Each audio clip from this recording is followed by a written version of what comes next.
Thanks.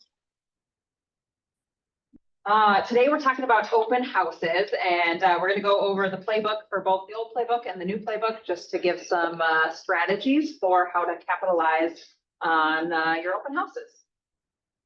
So there are some statistics. I'm not sure how accurate they are. However, we'll go through some myths. Buyers only come to open houses and they're not actually ready to buy. And actually, statistically, NAR says that 41% of buyers who come to open houses seek information from the open house, and then they start the buying process. And it actually, buyers typically spend 3 weeks looking at houses, whether it's online or coming to open houses, before they start the buying process. So buyers who are coming to open houses aren't all represented necessarily. And especially now when you have to sign a contract before you can go look at houses, we're seeing more and more unrepresented buyers coming through open houses. You are there to sell the listing. I would say that's an accurate statement in terms of that is your priority as you're working for the brokerage to sell that listing. However, there are many lead generation tools when you're hosting an open house that you can capitalize on getting new listings and new buyers, and it's not all about the actual open house.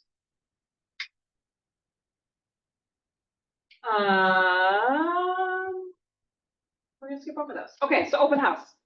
It's important when you're finding an open house to pick the right open house. The first thing is, if you can find a new listing, obviously that's going to get you the most amount of traffic into that listing. I would say a listing that's on the market right away that week, or even the next week. After that, you're going to want to do an open house with a significant price reduction. A price reduction in terms of one that is going to bring you into a new buyer pool. Typically buyers search by $25,000 increments. So if you're just stepping below that, $475 mark when it was $485 before, that could be helpful because you're in front of a whole new set of clients at that. Also, if you're doing your own listings, I would always recommend that, just because you can capitalize on all the marketing that you've been doing previously for your listing. Step 2 is creating marketing materials, flyers, registration sheets. They go through scorecards in here, which is really exciting. It's something new. I've also heard of different people doing things like, tell me about your favorite features in the house, and you have them fill out cards to give feedback, or maybe it's a treasure hunt, like, can you find this? Can you find that? As they're going through the house, just something to keep people engaged. Personally, I've never tried that. A lot of people also do giveaways where it's a raffle and they'll raffle off a gift card to Starbucks or something like that for people to register. Get ready to host your listings, set out your signs, arrive early, be prepared, and then making sure you follow up. And I think the biggest piece that we miss when we're hosting our open houses is getting ready for your open house, as in prospecting, door knocking, inviting your friends and family, social media posts, ads, and then the follow-up after that. So we're all great at being at the open house for that 2.5 hours or 2 hours that we need to be there. But open houses, the way to actually get business from open houses is capitalizing on all of the rest of the tools that we could be utilizing to get business.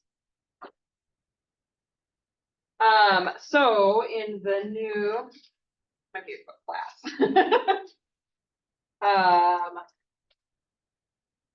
So in the new playbook, the volume 2, they go through an open house guide. The earlier you can find your open house, the better, because it allows you to prep. So on Monday, ideally, we would be picking our open houses. And then we would also make a list of the people that we're going to call or who we're going to contact to come to our open house. And then if you're doing any vendors or food trucks or something big, that's when you would want to coordinate that. If you're doing just a small luncheon or grabbing cookies, or just plan for your open house on Monday ahead of time. Tuesday, it's suggested that you schedule a showing. That way you can take video of the house in advance. You can also start marketing that video versus just posting something on Saturday. And then confirm with any vendors that you have. On Wednesday, take video of the property when you're going through, make your videos, make sure you have hooks, introductions, questions for engagement, and a call to action for your videos. And then also they suggest that you take selfies in these videos, something in the front of the yard, something in the best room in the property, and then if the back of the yard or the back of the house has decent, I don't know, if it looks nice, you'll take a picture back there, right? So you're gonna get more engagement if your face is actually in the videos versus just doing a property work. On Thursday, you're gonna verify that your schedule or your social media posts are scheduled and get those out ahead of time versus Saturday. If you're doing any sort of event, whether it's a food truck or you're doing a luncheon or anything, I would suggest inviting family and friends that are in the area, past clients, bring them, making an event versus just an open house. If you're just doing an open house and you're not spending the time and the money on that, I don't know if I would necessarily do that, but I would certainly do an email blast out to all of my past clients or everybody in my database. A, it's just marketing, or B, potentially they're looking for a house and they want to come. So on Thursday, we're also going to create your door knocking flyers along with the flyers that are coming into the house. Hey, how are you? And then something that was interesting is to do a QR code that people can scan. That then brings you to a Google Drive with the MLS documents, like the MLS sheet, along with the seller's disclosures, any HOA docs, any supplements that are on the MLS. It's something I've never done, but it was an interesting concept that you could just have people scan it and get all the information that way. There are different apps. You could just ask people for their telephone number and send them the KW app if you want to do it that way. If you are going to have a QR code, I suggest that you have a lead capture form. So that way those leads go right into your database, or at least you can capture those. If your open house is on Saturday, you would start door knocking on Friday, I would suggest. One strategy is to invite neighbors to come to a neighbor only, like a pre-open house for just the neighbors. It makes it a little more, I guess, exclusive to try and get people out. You may or may not get people to come to that. And then after you're done leaving out flyers, you either leave flyers, door knock, talk to the people that you get a hold of, and then leave flyers for everybody else. And then I would spend the rest of the day cold calling or circle prospecting around the neighborhood. So that way you get a hold of as many people as possible for the open.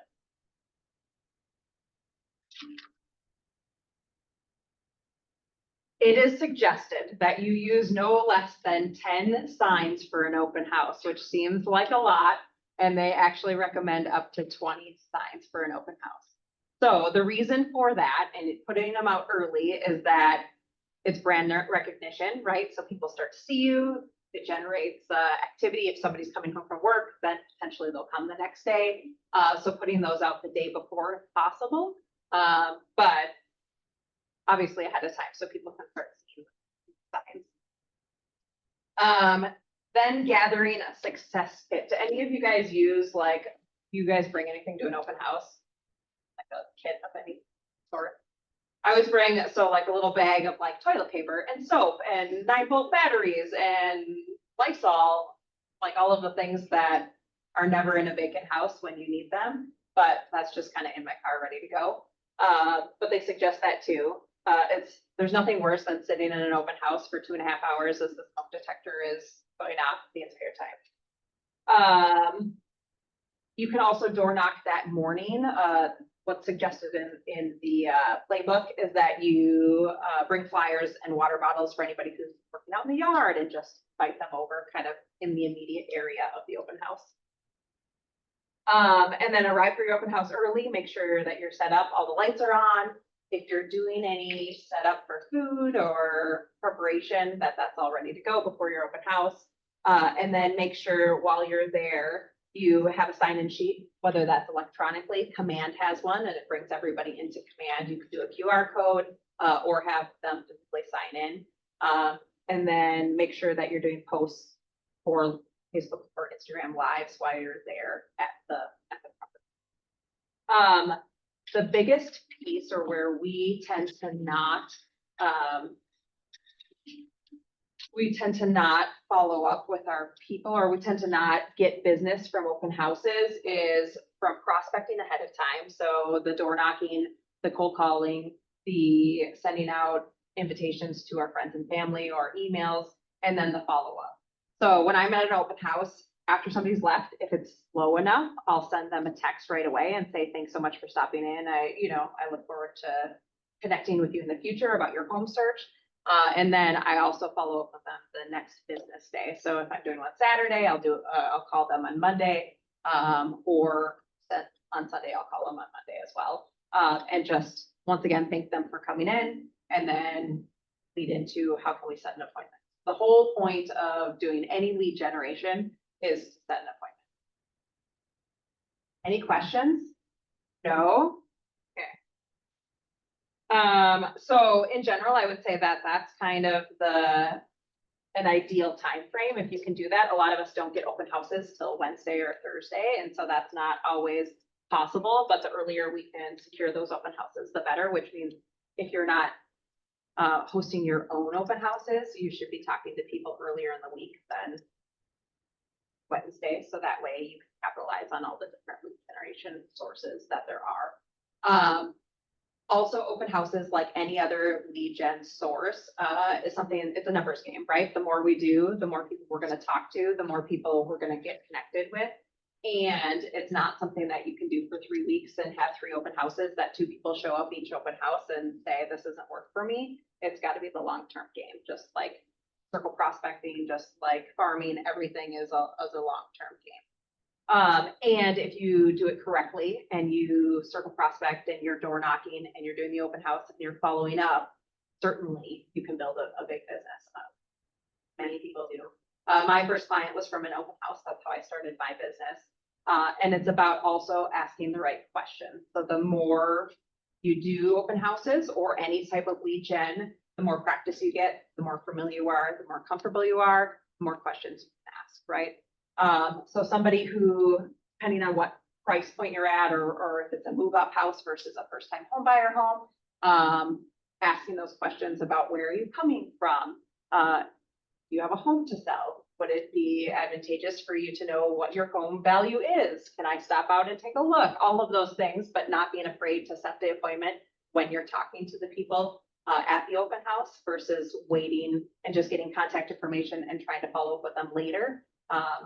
As soon as you can set an appointment, that's where you should be in an appointment. All right, so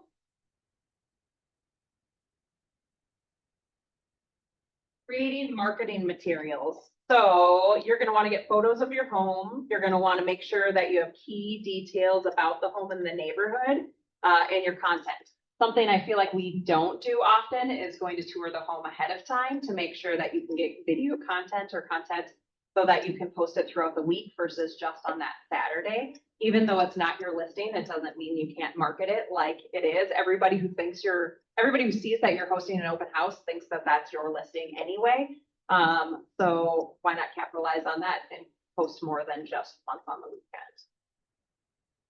Then you can also get marketing materials for both flyers and in the house ahead of time and not putting it all till the last minute. So just making the time to do that throughout the week. And then they always suggest that you do a call to action. So ask me about a price reduction list. This is something that I've never used, but if you could just easily go on the MLS and find all of the houses that have had price reductions within the last, and you can send that to people. It's just something that they don't have at their fingertips that you can provide them that's valuable. Or ask me about the below market financing, or the list of my current homes, or get a value of your own home. All right, so then a registration sheet. There are 2 different ways we can do registrations. We can do, well, I guess there's more. A paper registration sheet where you have people sign in. I always ask if they're working with an agent, or how long they've been working, or how long they've been looking at a home, because that'll tell you a lot, right? If somebody's been looking for a year, likely they are working with an agent or they've seen other homes. Or I ask if they've just started looking or if they're just looking at open houses right now, because if they haven't actually gone on any tours to see houses, they possibly or probably aren't working with an agent. They're just stopping it. Otherwise, you could do a digital landing page. Like I mentioned, Command has a digital landing page that brings everything into Command. You could do a Google form if you want to do it that way. I do recommend sending them to something else for having a reason to have them scan in or digitally sign in, just because I feel like people tend to not finish the registration.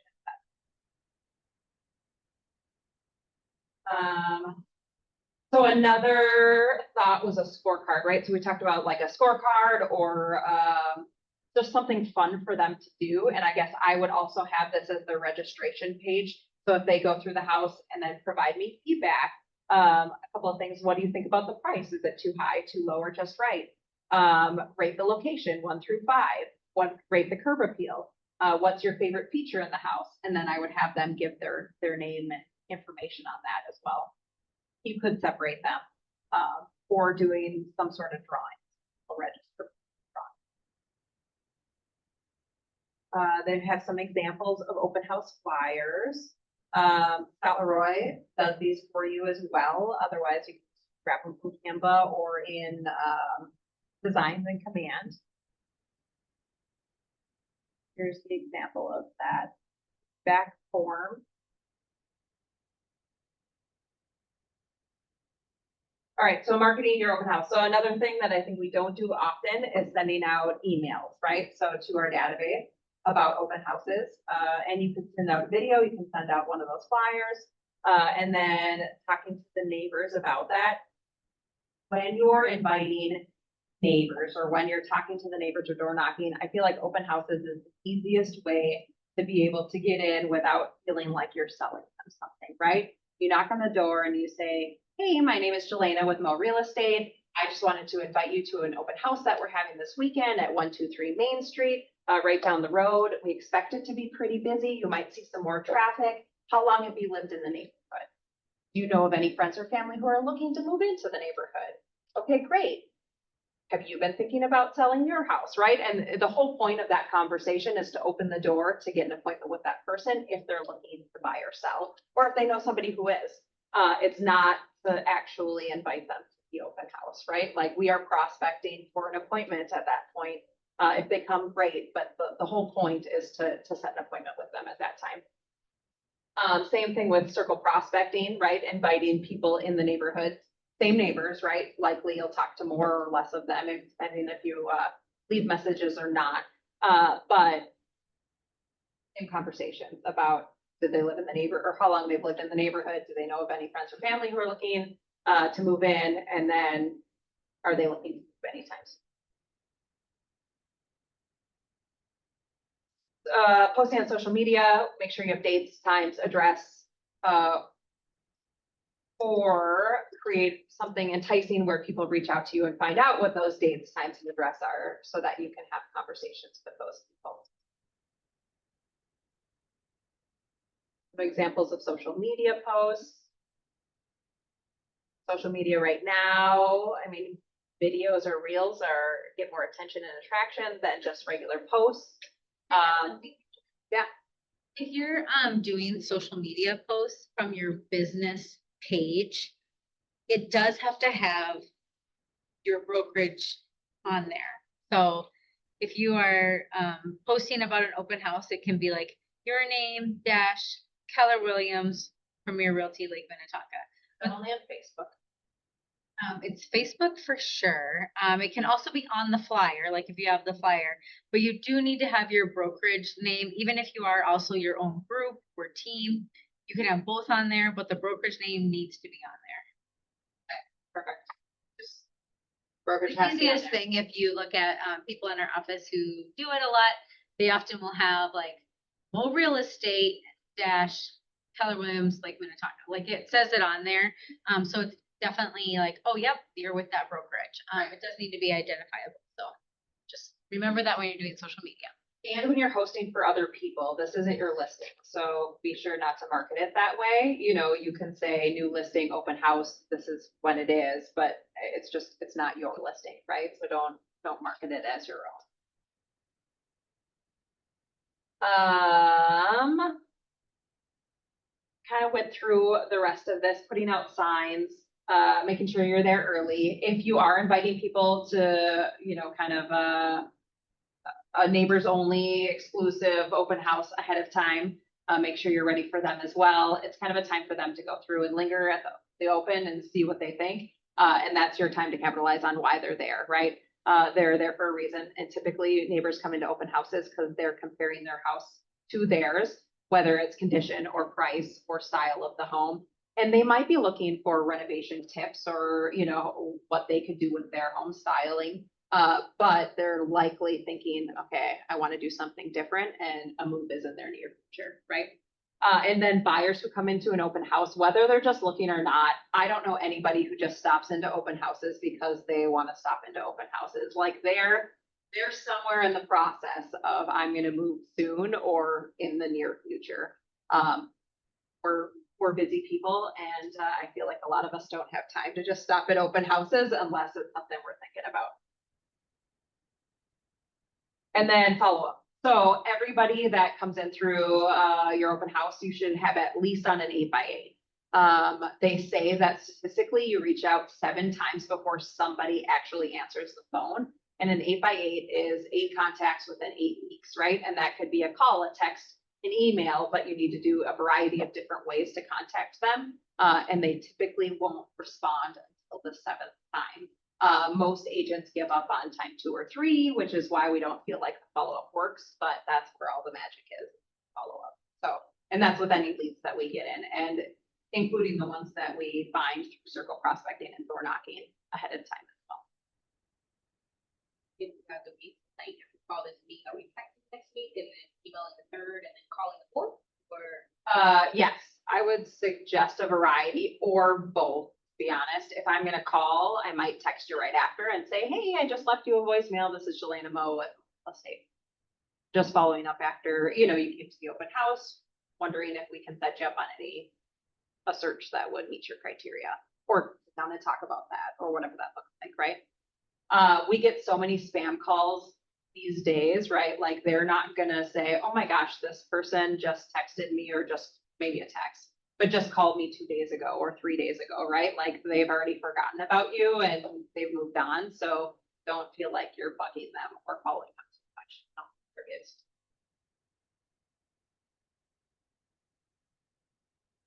Any questions? Any questions online?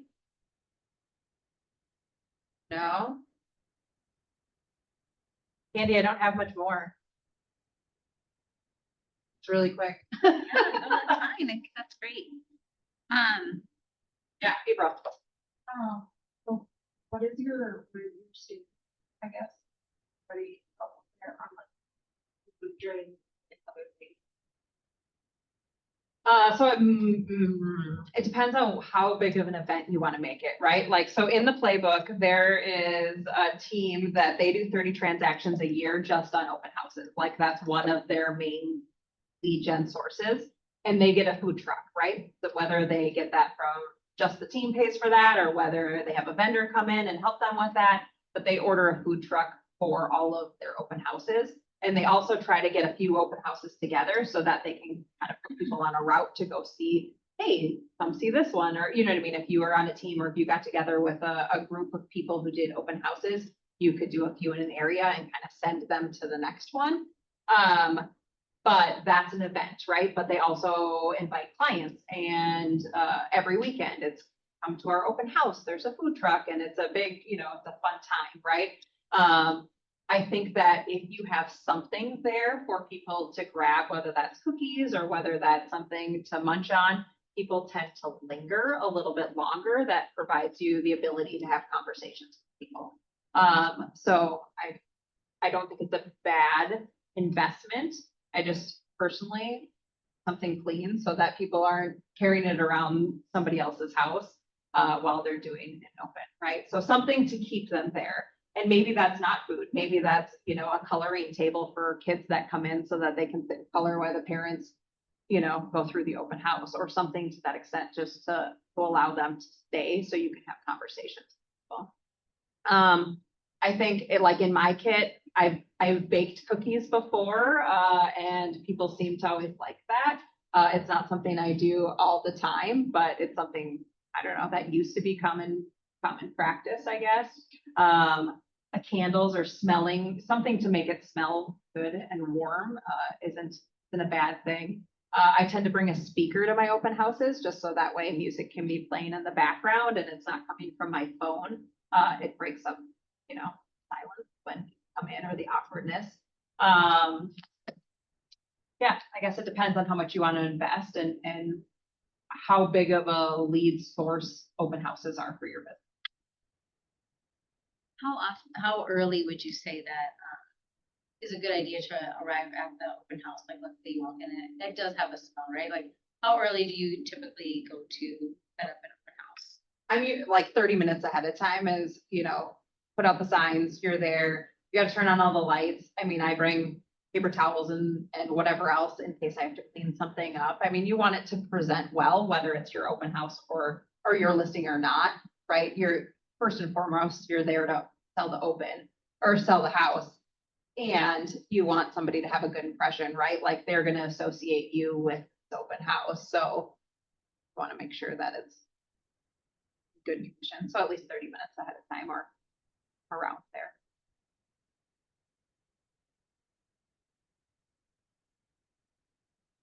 And I love the speaker idea because there's nothing like talking to very quiet. Right. Especially if you're the only one there, right? It's like, okay, just.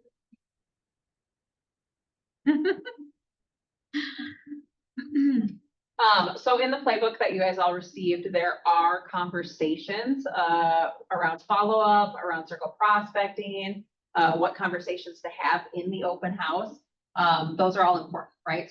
Scripting, which we don't say scripting anymore, but knowing what those conversations look like is going to help you be able to navigate through the conversations. So that way, when things arise and you're not sure what to say, you can always fall back on that script, or you know what the next question is when you're going through that to actually be able to set the appointment.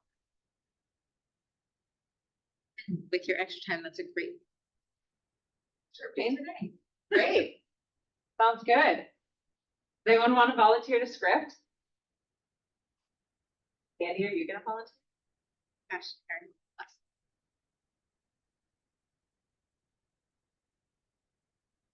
You don't mind want to script?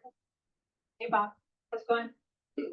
Fantastic. I'm actually almost done. I know you are. Not bad, I didn't get here.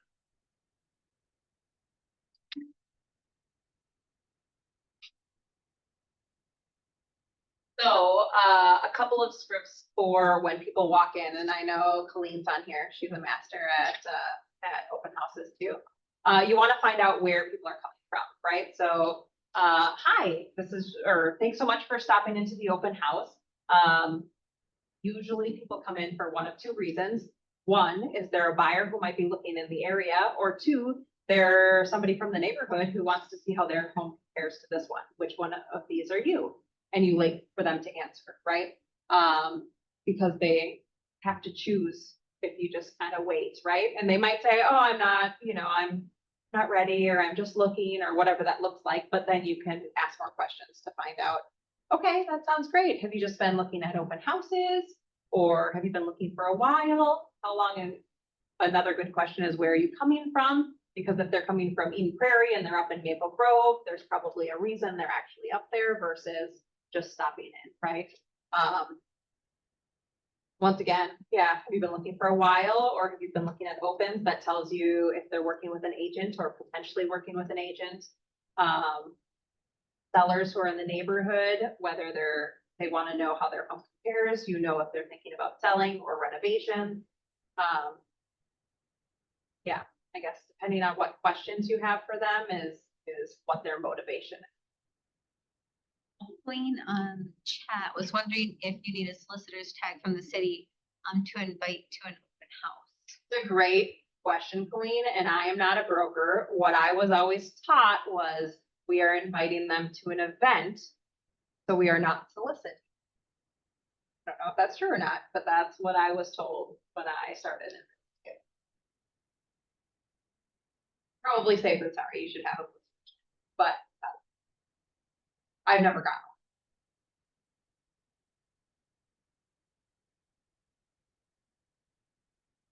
one. Right?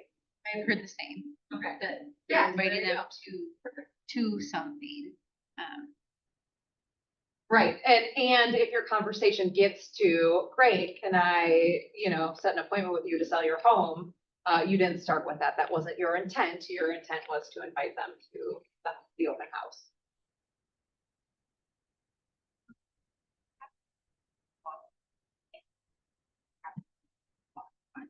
Where I'm talking. And another person comes in and like, we have great conversation, and we, or you might let them put you wander without signing it. I've done that before, and they didn't leave. I think that all depends on how the conversation is going and where it's leading, right? If it's somebody who actually might be somebody who's looking to buy or sell, I don't think I would break that conversation. Or I would say, hey, welcome in, have a look around and I'll be with you in a little bit, right? And then go back to that conversation. But if you're talking to somebody who just wants to talk to you, then break that conversation and go meet somebody else, right? So it all depends. Once again, you're there to set appointments. You're not there to chit chat with the neighbors. So go to where you need to make those appointments happen.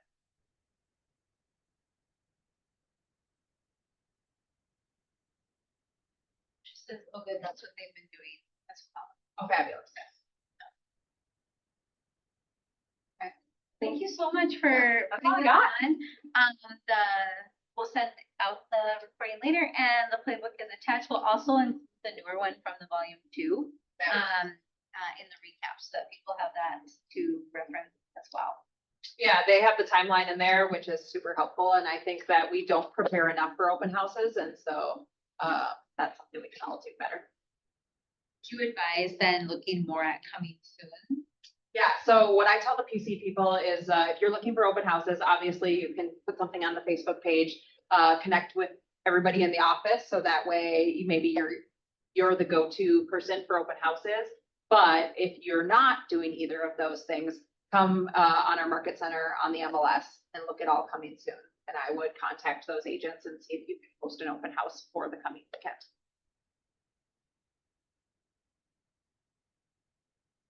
Perfect. Thank you so much. Thanks, everyone.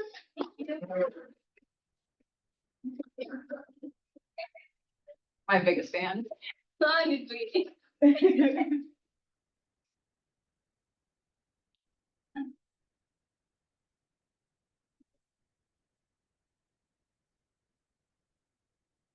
don't think there was an hour worth of content there. I needed to either stretch that out or practice with people or whatever. Oh, thank you.